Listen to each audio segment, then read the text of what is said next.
Hello, friends. Welcome to History Speaks, where we bring you a new and inspiring video every day. So subscribe and watch to today's special video. Have you ever wondered why the rich in the world are getting richer and the poor, well, why do they always struggle? Why does one person live in a luxurious bungalow and the other is forced to sleep in a small slum even after building the same bungalow? These questions are not just of today.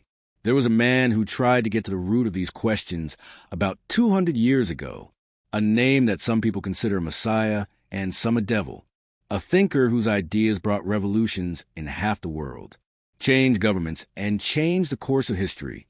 Yes, we're talking about Karl Marx.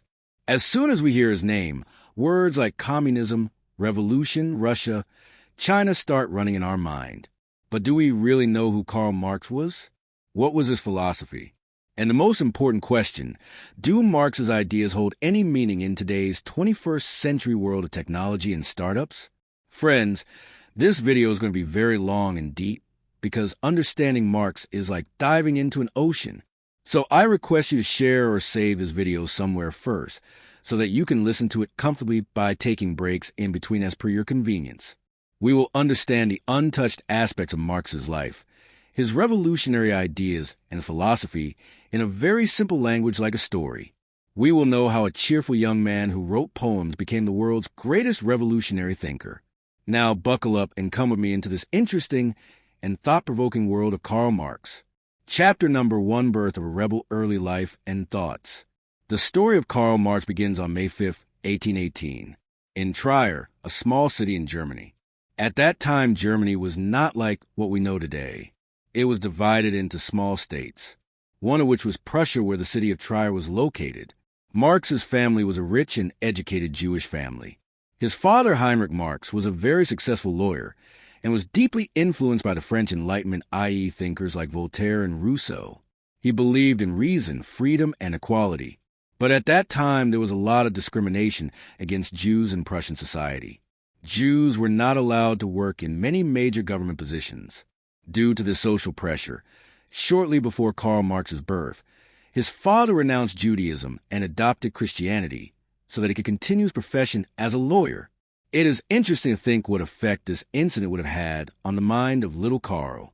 Perhaps from here, he must have realized for the first time how social and economic forces affect a person's identity and his decisions. Marx was very sharp and stubborn since childhood. His father loved him very much. But at the same time, he was also worried about his rebellious and angry nature. He did his early education at home and later got enrolled in a school in Trier. He always excelled in studies. At the age of 17, he went to University of Bonn to study law. His father wanted him to become a successful lawyer like him. But in Bonn, young Marx's mind became more interested in drinking, writing poetry and philosophical debates than in studies. He became a member of a poets' club and also incurred a lot of debt. Seeing his condition, his father removed him from Bonn and sent him to the more disciplined and prestigious University of Berlin. Berlin was the center of ideas at that time. It was here that Marx met a philosopher whose ideas changed the direction of his life forever. The name of that philosopher was George Wilhelm Friedrich Hegel. Hegel was the most influential German philosopher of that time. He had a theory called dialectics. To understand it in simple language, Hegel believed that history develops through the conflict of ideas. First, an idea thesis comes. Then another idea antithesis is born in opposition to it. And from the conflict of these two, a new and better idea synthesis is born. And this process continues continuously, due to which human society and consciousness develop. For Hegel, all this was happening at the level of ideas and consciousness. In Berlin, Marx joined a group called Young Hegelians. This was a group of young philosophers who gave a radical interpretation of Hegel's ideas. They used to criticize religion, society, and politics sharply. Marx adopted Hegel's idea of dialectics, but he completely reversed it. Marx said that history develops not from the conflict of ideas, but from the conflict of the material world, i.e. economic forces. There are two classes in society, one who has the means of production, land, and factories, and the other who only sells his labor. The conflict of interests of these two classes develops history further. From here, the rule of Marx's historical materialism was established, about which we will learn in detail later. After completing his law education, Marx thought of making his career in the academic world.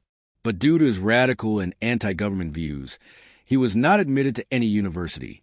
He did not get a job. Now he was facing a crisis of livelihood. Meanwhile, he entered the world of journalism. He started writing for a liberal newspaper named Reynisjetung, and soon became its editor due to his sharp and critical writing. In his articles, he used to raise his voice in favor of the poor, farmers, and laborers, and used to tear apart the policies of the Prussian government. He believed that only political freedom is not enough. Until a person does not get economic freedom, he cannot be truly free. Obviously, the government did not like these things of his. Marx's articles started pricking the government. He started raising those issues of the common people about which no one had the courage to talk. He criticized the harsh laws being imposed on the poor who stole the caste. He wrote on the plight of the farmers. He was not just talking in the air. He was challenging the government with facts and arguments.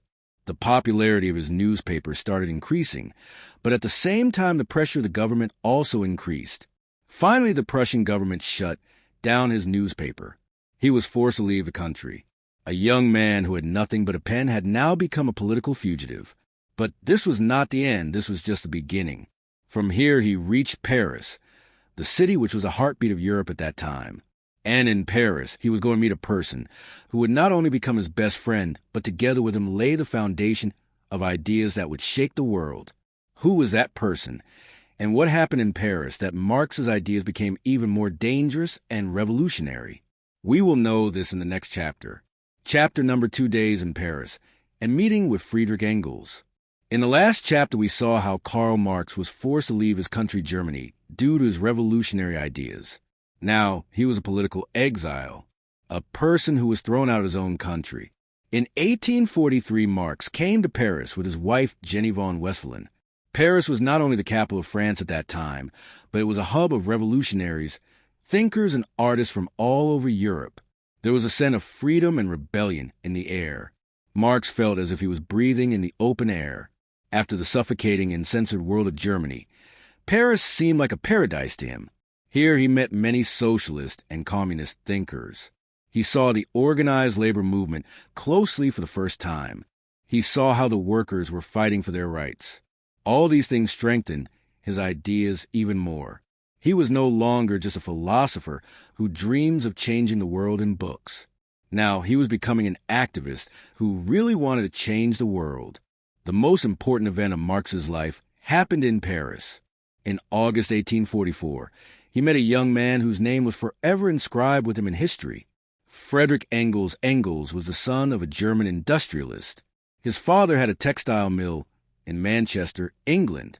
Engels lived in Manchester to help his father in his business, but his heart ached seeing the exploitation and poverty on which his family's wealth depended. He had seen the worst form of the Industrial Revolution with his own eyes. He had seen how workers were made to work for 16 hours a day, how small children worked on dangerous machines, and how they were forced to live like animals in dirty slums.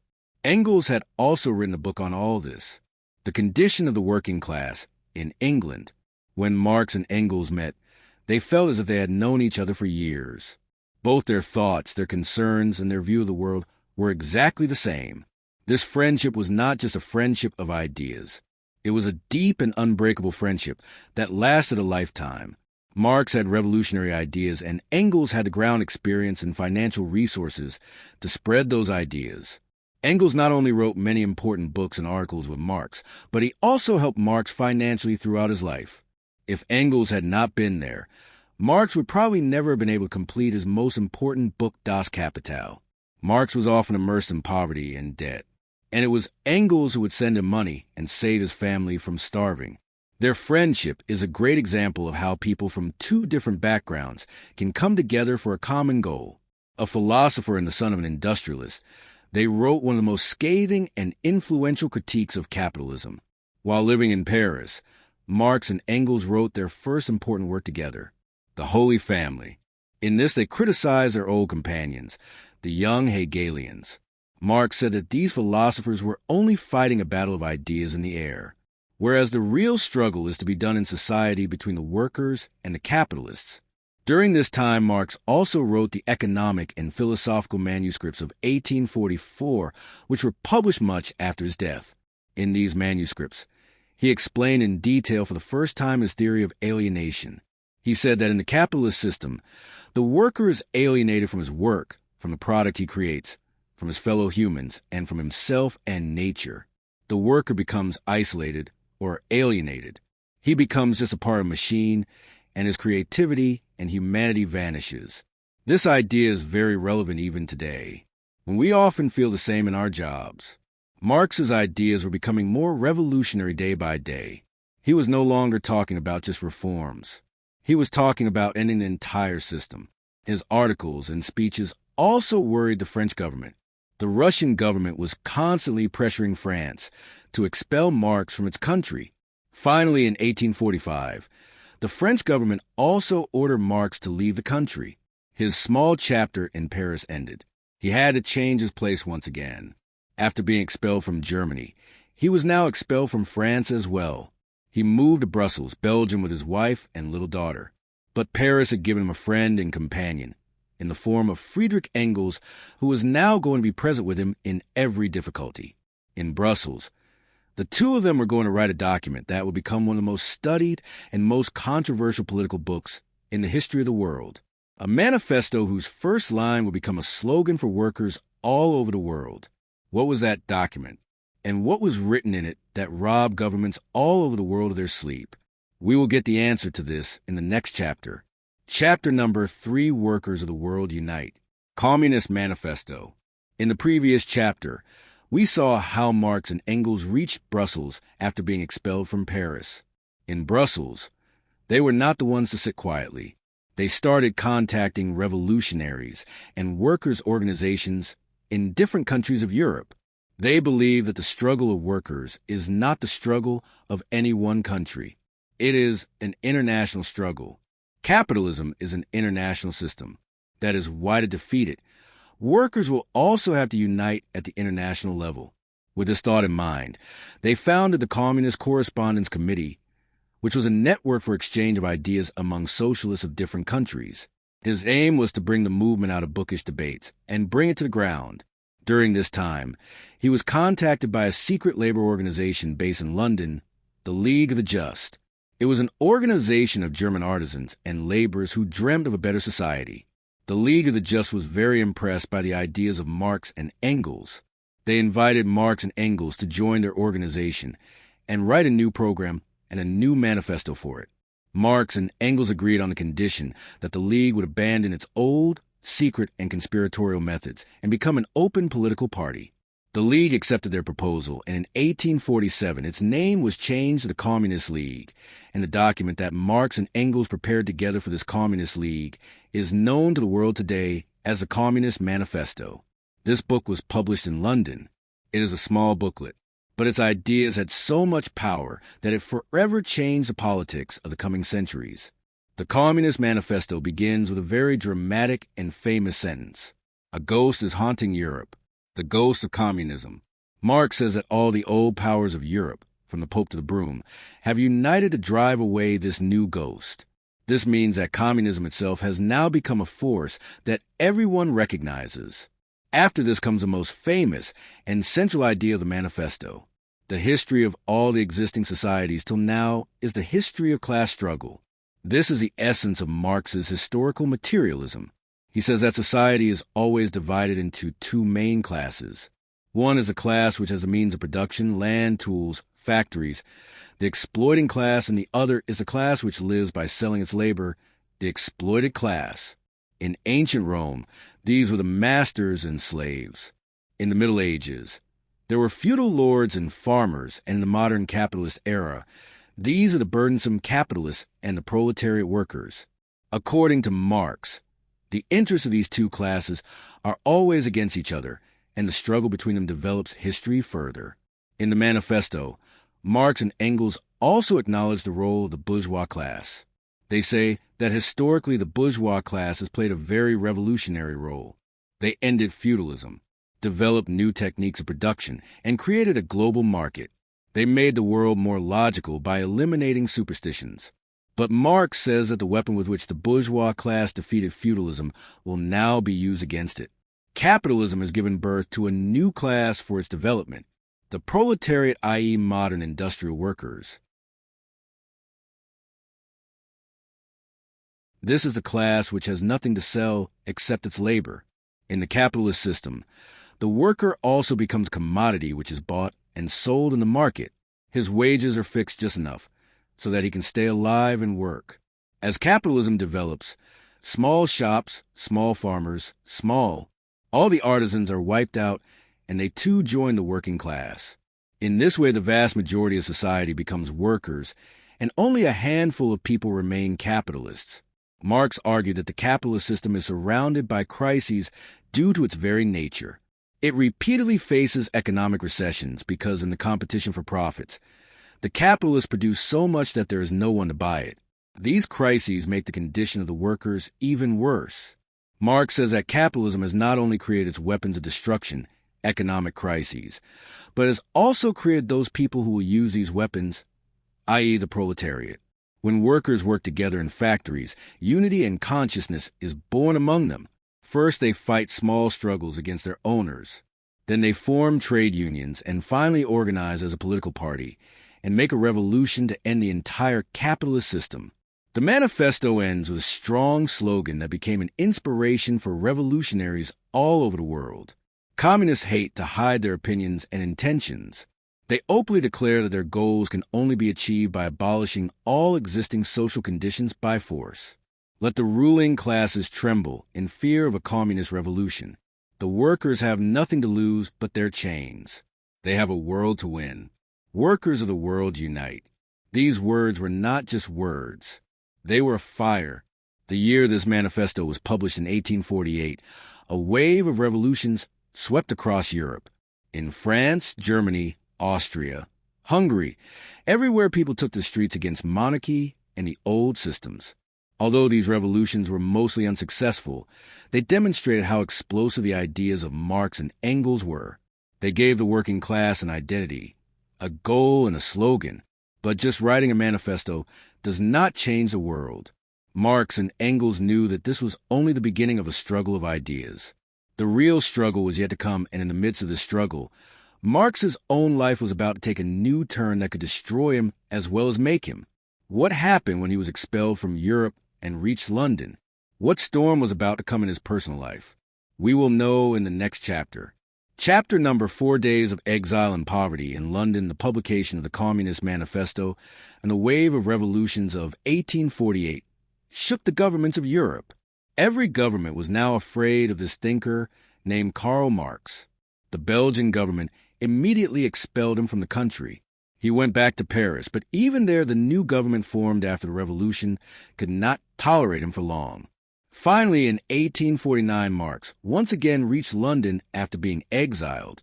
He thought that this was a matter of some time, but he could never return to his motherland, Germany. He spent the rest of his life as an exile in London for about 34 years. London was the largest and richest city in the world at that time. It was the capital of the British Empire and the center of industrial capitalism. But behind this wealth and glamour was hidden another world of terrible poverty, filth, and exploitation. Marx and his family remained a part of this other world. Marx's early years in London were spent in extreme poverty and hardship. He had no permanent job. He lived with his wife Jenny and 4 young children in a cramped 2-room house in the poor area of Soho. There was a shortage of food at home. Many days they had to survive on just bread and potatoes. Creditors were always at the door. The landlord harassed them for rent.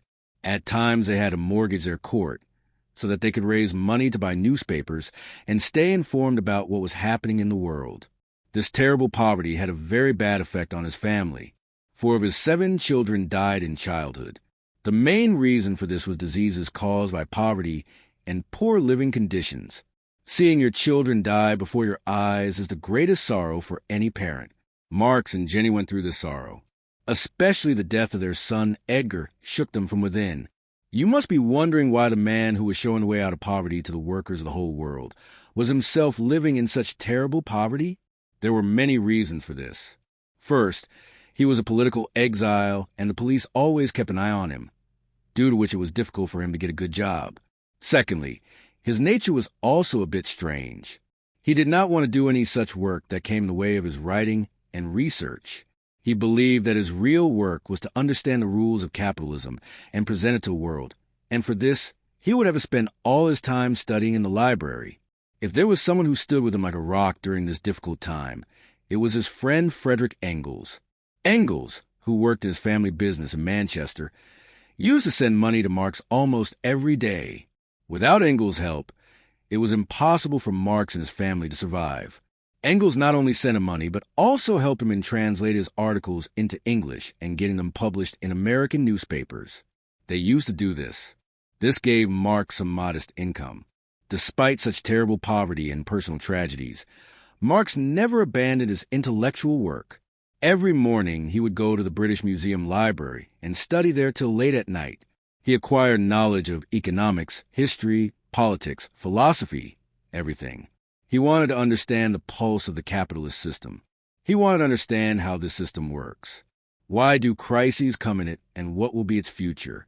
The result of this tireless study and hard work was his greatest work, 10 Capital. He spent the most difficult years of his life writing this book. It was not just a book for him. It was a mission.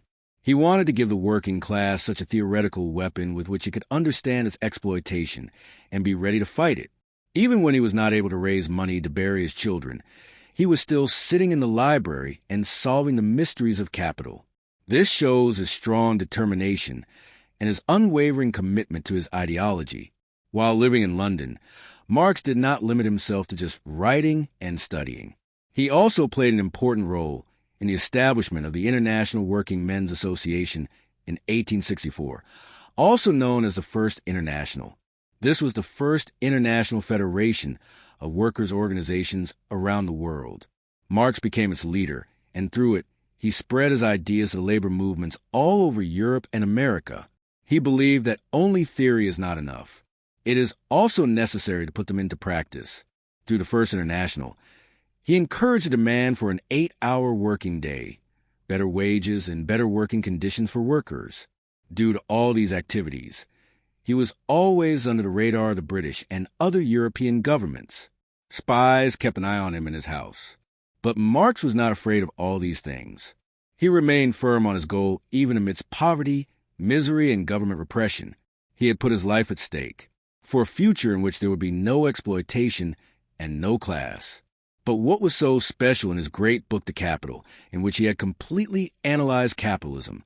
How did he uncover the secret of profit on which the entire capitalist system rests?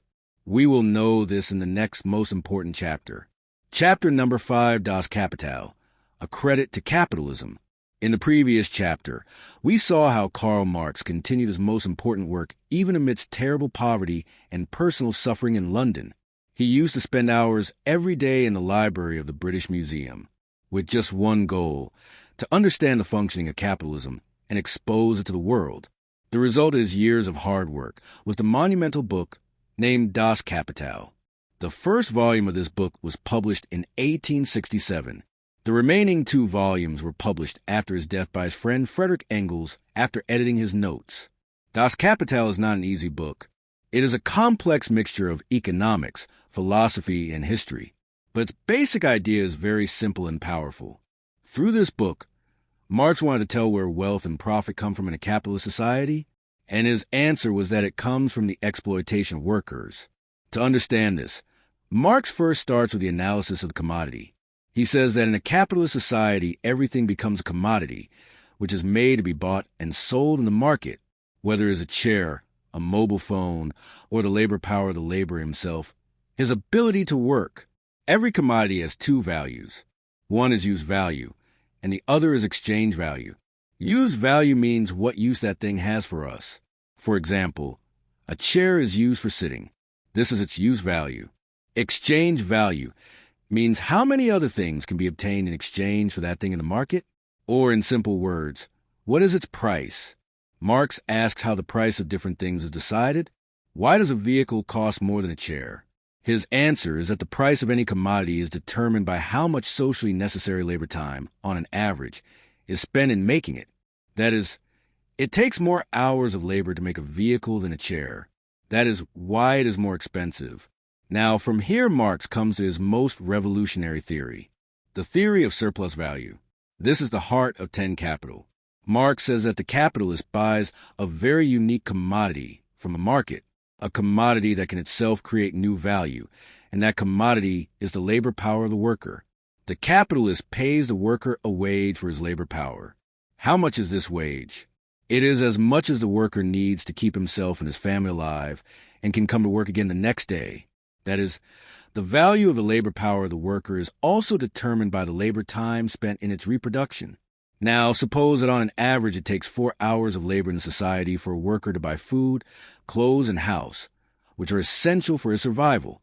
Then the capitalist will pay him wages equal to 4 hours. But the capitalist does not make the worker work for only 4 hours. He makes him work for 8, 10, or 12 hours. So the worker has earned an amount equal to his wages in the first 4 hours itself. He created value, but he did not stop. He kept working. Where did all the value he created in the next 4 or 6 hours go? Marx says that this is the surplus value that the capitalist captures without paying any money. This surplus value is the source of the capitalist's profit, interest, and rent. This is not magic. This is the unpaid labor of the worker, which the capitalist pockets.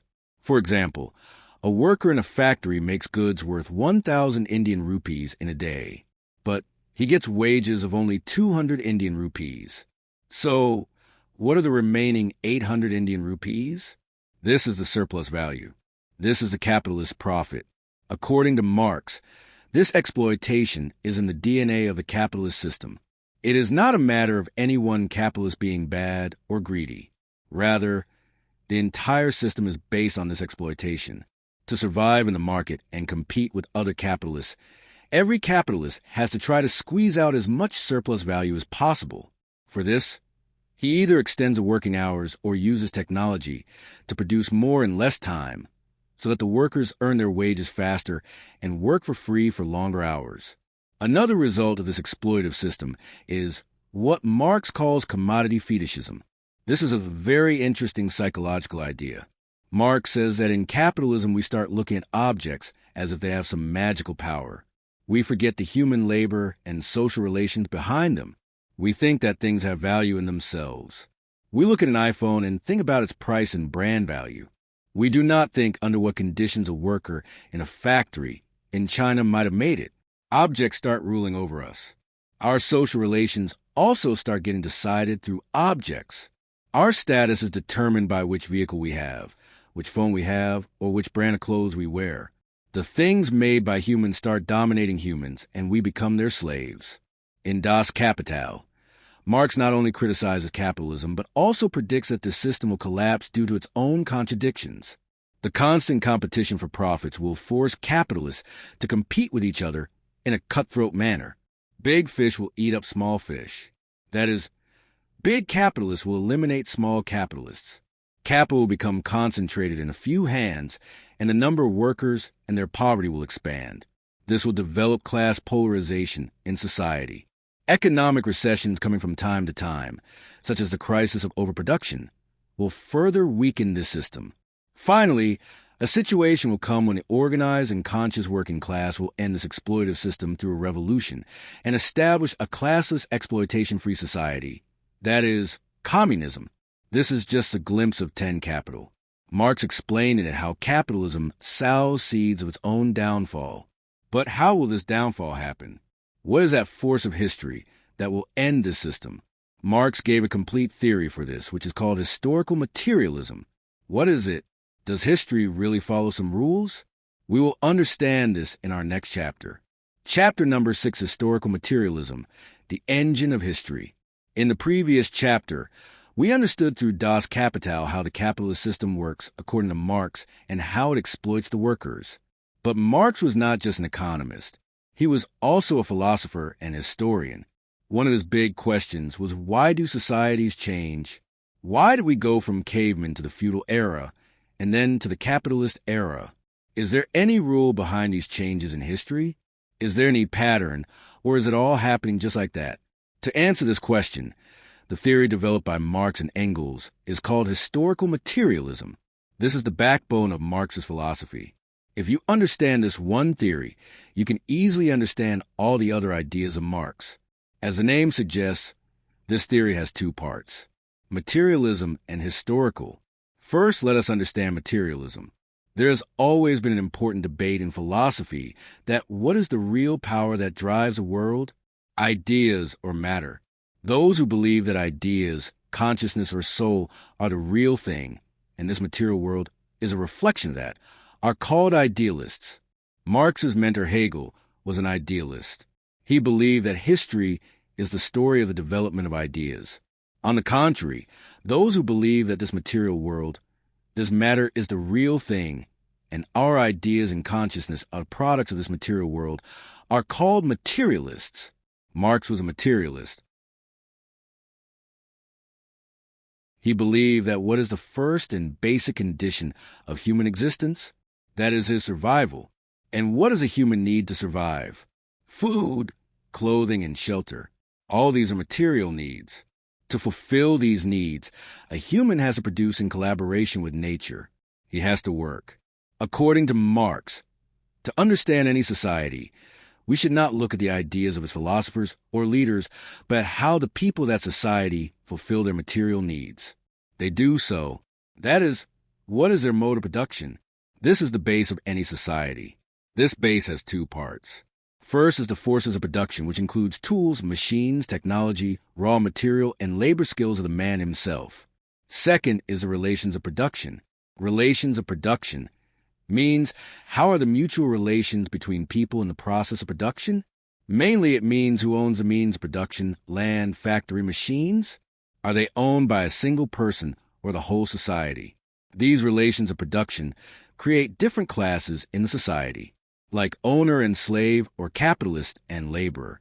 Now, the superstructure of society rests on this base. All other things of society come under it, like politics, law, government, religion, morality, art, philosophy, literature. Marx's revolutionary idea was that the base of society, the economic structure, determines its superstructure, political, legal, cultural structure. That is, the economic structure of society will be as per its laws, politics, and ideas. For example, in a feudal society where the basis of the economy is land and the land is occupied by feudal lords, the politics there will also be monarchical.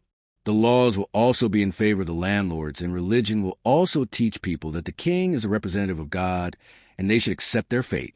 Similarly, in a capitalist society where the basis of the economy is factories and private property, the government there will also protect the interests of the capitalists. The law will also consider private property sacred, and the culture will also encourage individualism and competition.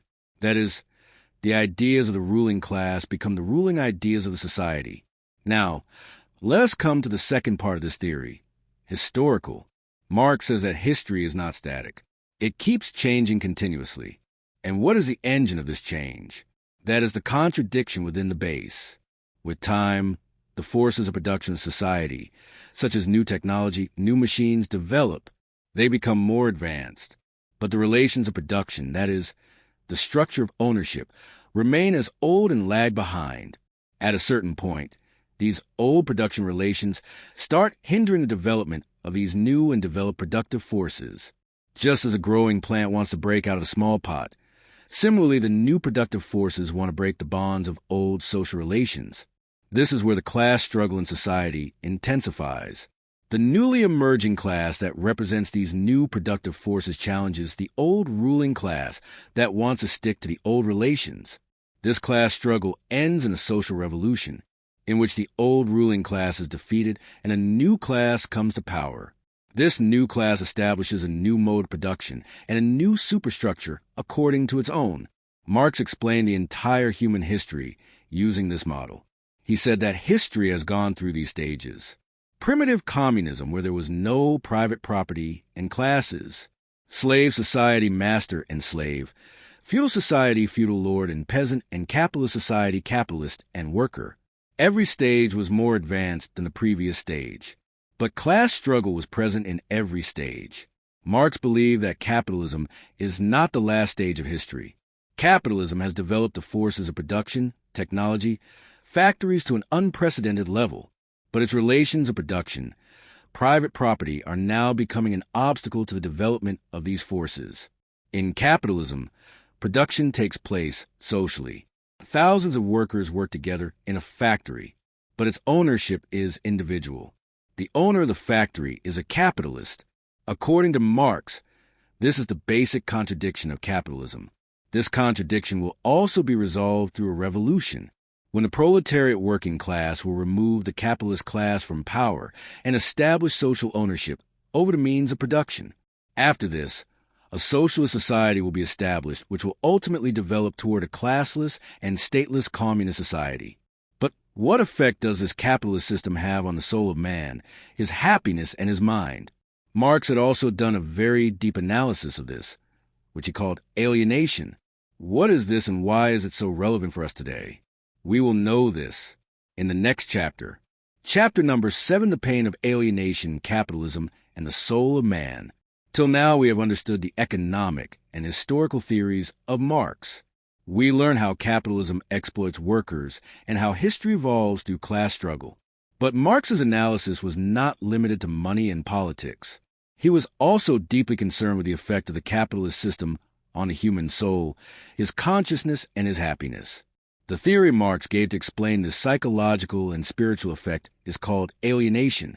Alienation is a central idea of Marx's early writings, which he developed in his 1844 book Economic and Philosophical Manuscripts. And believe me, this is an idea that every person of today, be it a laborer, an office worker, or a career professional, will relate to somewhere. Alienation simply means being isolated or alienated from something, not feeling a sense of belonging to it. Marx said that in the capitalist mode of production, the worker suffers alienation in 4 ways. The first and most important is alienation from his production, alienation from the product of labor. What does this mean? It means that the thing that the worker makes is not his own. He does not hold any rights over it. As soon as that thing is ready, it becomes the property of the capitalist. When a craftsman makes a chair, he puts his creativity, his skill into making it. He feels an attachment to that chair. But a worker working in a factory who assembles just 1 part of thousands of mobile phones in a day does not feel any attachment to those phones. That phone is an external alien object for him. Rather, that object dominates him like a force. The more things he makes, the richer the capitalist becomes, and the poorer and powerless the worker himself becomes. The world he has created himself turns against him. The second is alienation from the process of production, alienation from the process of labor. This means that the worker does not get any joy or satisfaction in his work itself. His work is not done by his own will, but it is an imposed work.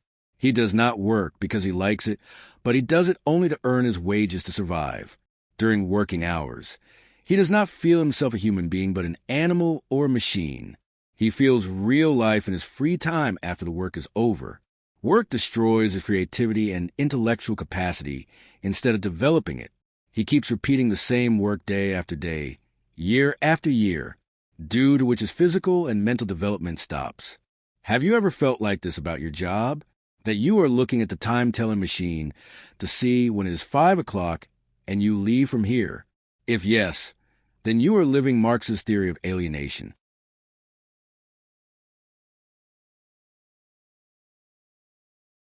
The third is alienation from fellow human beings. Alienation from fellow human beings. Marx says that capitalism also spoils our mutual relations. In the market, everyone is a competitor of each other. Workers compete among themselves for jobs. Capitalists compete among themselves to capture the market. Competition takes the place of cooperation. We start seeing other humans not as partners, but as a means of our benefit or loss. Our relationship becomes that of customer and seller, boss and employee, or competitor. That human warmth, that brotherhood, that closeness gets lost somewhere. We become lonely even while living in society. In this era of social media, this seems even more true, where we have thousands of friends. But in reality, we are just as lonely. And the fourth and the deepest alienation is alienation from our own nature or essence. Alienation from one's own species being. This is a little philosophical, but very important.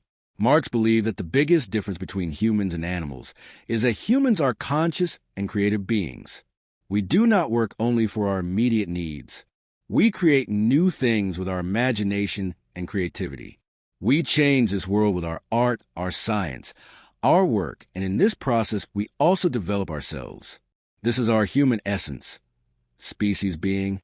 But in capitalism, when our work is taken away from us, when it becomes just a means to fill the stomach, then we are separated from our human essence. Our creativity ends, and we start fulfilling only our animalistic needs, eating, sleeping, procreating. We become a fragmented human being instead of a complete human being. For Marx, alienation is not just a personal feeling. This is a structural problem of capitalist society. It is a direct result of private property. As long as the means of production remain in the hands of a few people and the rest are forced to sell their labor, this alienation cannot end. The only solution to this is the establishment of communism, where the means of production will be owned by the entire society. When man will be the owner of his work, his product, and society, only then will he be able to free himself from this alienation and live a truly complete and creative life. This theory of Marx is still relevant to us today. Work forces us to think about our lives and our happiness. It shows us how an economic system can rule over our minds and even our souls. But if this system is so bad, how can it be changed? Marx suggested the path of revolution for this. But what was the nature of his revolution? And what was the real meaning of his most controversial idea, dictatorship of the proletariat? Much confusion has been spread about this. Let us unravel this mystery in the next chapter. Chapter number 8, The Call for Revolution and Dictatorship of the Proletariat. So far, we have touched almost every aspect of Marx's philosophy. We understood his historical materialism. We came to know about the exploitation of capitalism through Das Kapital and felt the pain of alienation. Now we have reached the point where all these ideas meet, and that is revolution. Marx was not a bookish philosopher who would be happy just by interpreting the world. There is a famous formula of his philosophy. Philosophers have so far only interpreted the world in different ways. The point is to change it, and his way of changing the world was revolution. A revolution that will eradicate the capitalist system from its roots and lay the foundation of a new socialist society. For Marx, revolution was not a hobby of bloodshed or a means of spreading anarchy. It was a historical necessity. As we understood in the chapter on historical materialism, revolution takes place when the old relations of production become an obstacle to the development of new productive forces. Marx believed that capitalism has dug its own grave. On one hand, it has created huge forces of production, huge factories, technology, and on the other hand, it has given birth to a huge working class, the proletariat, which it continuously exploits. This working class is the revolutionary force that will end capitalism. Marx believed that this revolution will not happen on its own. For this, the working class will have to become aware and organized. They will have to understand that they are being exploited, and the reason for this exploitation is the entire system and not a single bad boss. They will have to come out of their false consciousness and develop class consciousness. When the working class gets organized and becomes a political force, it will challenge the power of the capitalist class. Marx believed that in most cases the capitalist class will not give up its power and property peacefully. It will use the full power of the state, police, army, law, to protect its power. Therefore, the working class will also have to capture the power of the state by force. This is where Marx's idea of revolution begins. This is not a small rebellion or riot, but it is an organized action by the majority working class of society against a handful of exploiters, the capitalist class, whose aim is to change the entire socio-economic system. Marx believed that this will be the first revolution in history in which the majority class will revolt against a minority class for its own benefit and not to bring a new minority exploiting class to power. Now comes Marx's most controversial and most misunderstood idea, dictatorship of the proletariat. On hearing the word dictatorship, the picture of Hitler, Stalin, or any cruel dictator comes to our mind. But Marx did not mean this at all by this word. We have to understand that in Marx's time, the word dictatorship did not have the same meaning as it has today. In ancient Rome, the dictator was an officer who was given special powers for some time in times of crisis. For Marx, any state, whether it's a monarchy or a democratic republic, is actually the dictatorship of some class. According to him, capitalist democracy is also actually the dictatorship of the bourgeois class, because in it the entire machinery of the state protects the interests of the capitalist class. Even though on the surface everyone has the right to vote, by the same logic, dictatorship of the proletariat meant a transitory transitional state, which would be between the end of capitalism and the establishment of complete communism. In this state, the power of the state will be in the hands of the working class and its allies. It will not be the dictatorship of any one person, but the dictatorship of the entire working class. That is, the rule of the vast majority of society. What will be the objective of this rule? Its objective will be to crush the resistance of the capitalist class, which will try to regain its lost power. Its objective will be to take the means of production, factories, land, banks from private hands, and make them the property of the whole society. This state will gradually abolish private property. It will ensure education and health for all and create a planned economy. Marx believed that this situation will not be permanent. As class distinctions end, as private property, the basis of exploitation in society, ends, the need for the state will also decrease. And finally, the state will wither away on its own, and a true classless and stateless communist society will be established, where everyone will work according to his ability and get according to his need.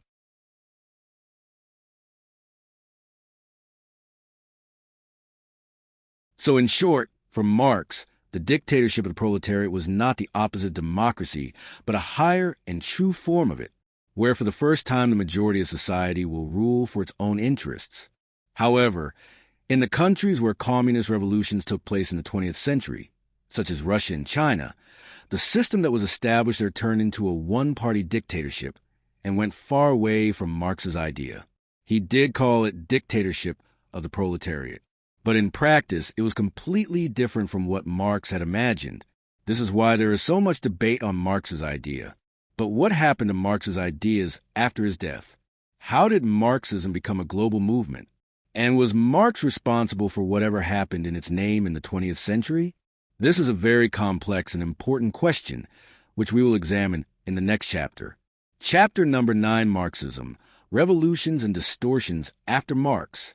On March 14, 1883, when Karl Marx breathed his last in his armchair in London, the world lost a thinker whose ideas had the power to change future centuries. He was not very famous at the time of his death. Very few people knew him outside some socialist and labor organizations. But what happened after his death was something that even Marx himself would not have imagined. His friend and colleague Friedrich Engels took the trouble to complete his unfinished work. He edited Marx's notes and published the second and third volumes of Das Kapital. Engels simplified Marx's complex ideas and brought them to the common people and workers, due to which Marxism emerged as a coherent and systematic ideology. Gradually, socialists and labor parties started forming all over Europe, which called themselves Marxist. Marxism had now become not just a theory, but a political movement. In the beginning of the 20th century, the most important interpretation of Marxism was given by Vladimir Lenin, who was the leader of the Bolshevik Party in Russia. Lenin adapted Marx's ideas according to the specific conditions of Russia. Marx believed that the socialist revolution would first take place in advanced capitalist countries like Britain or Germany, where the working class is the largest and most organized. But Lenin argued that capitalism has now reached the stage of imperialism, where capitalist countries exploit backward countries for their profits. Therefore, the weakest link in the chain of revolution can be broken in these backward countries. On the basis of this principle, the Bolsheviks, under the leadership of Lenin, made a successful revolution in Russia in 1917, which was the first socialist revolution in history. This revolution shook the whole world. For the first time, Marxism was implemented in power in a huge country.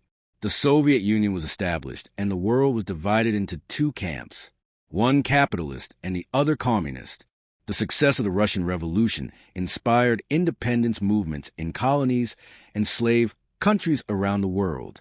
In China, Mao Zedong adapted Marxism-Leninism to the conditions of China's peasant-dominated society, and in 1949, after a long struggle, after that, the Communist Revolution was successful. Leaders like Ho Chi Minh in Vietnam and Fidel Castro and Che Guevara in Cuba also took inspiration from Marxist ideology and made successful revolutions. By the middle of the 20th century, about one-third of the world's population was living in countries whose governments called themselves Marxist. Marx, who had died in poverty and anonymity in his lifetime, was now being worshipped like a god along with Lenin and Mao. The influence of his ideas was not limited to politics alone. Marxist ideas started a new debate in every field of knowledge like sociology, history, literature, art, economics, philosophy. But there's another dark aspect of this story. In most of the countries where governments were formed in the name of Marx, democracy was strangled. The dictatorship of the proletariat turned into a dictatorship of one party. After Lenin, under Stalin's rule in the Soviet Union, millions of people were killed or sent to labor camps. Due to Mao's policies in China, terrible famines occurred in which millions of people died. In these countries, individual freedom, freedom of speech, and political opposition were completely crushed. The state became all-powerful, whereas Marx had predicted the withering away of the state. These were the distortions that discredited Marxism all over the world. Even today, many people understand Marxism to mean Stalin's dictatorship or the Soviet Union's Gala camp. Now the question arises whether Karl Marx can be held responsible for these dictatorial regimes. This is a very complex question. Those who criticize Marx say that Marx's ideas were in the midst of dictatorship. His violent idea of revolution and the theory of the dictatorship of the proletariat inevitably lead to repression and dictatorship. Those who defend Marx argue that these leaders changed Marx's ideas for their own power. Marx never advocated the dictatorship of a single party or the state becoming so powerful. He supported democracy and individual freedom. He said that the goal of socialism is the liberation of man, not his suppression. The truth probably lies somewhere in between.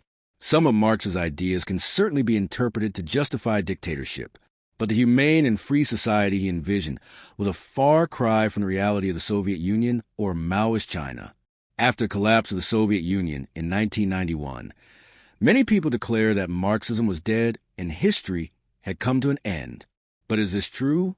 In a 21st century world where communism is seen as a failed experiment, have Karl Marx's ideas become completely irrelevant? Or do we need to look at Marx once again to understand the problems of today's world? This is the question we will seek the answer to in the final chapter of this audiobook.